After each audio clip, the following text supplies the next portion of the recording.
कायदा सुव्यवस्थेच्या मुद्द्यावरून विरोधकांचा विधानसभेमध्ये स्थगन प्रस्ताव। अपहरण हत्येच्या घटनांसह परभणीतील राड्यावरून विरोधक आक्रमक। मवियाचं शिष्टमंडळ परभणीला जाणार।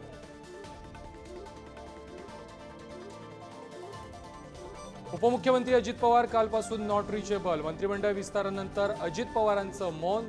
24 तासांपासून अजित पवार नॉट रिचेबल।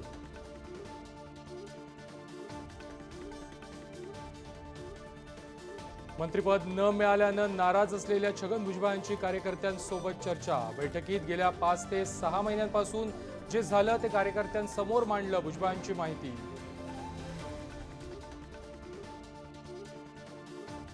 विधान परिषदेच्या सभापती पदाची निवडणूक 19 डिसेंबरला। 18 डिसेंबरला उमेदवारी अर्ज भरण्याची शेवटची तारीख।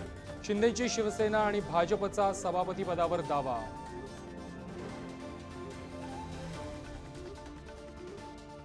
महाराष्ट्र काँग्रेसची आज महत्त्वाची बैठक। प्रभारी चन्नीथला बैठकीला उपस्थित राहणार। गटनेता निवडला जाण्याची शक्यता।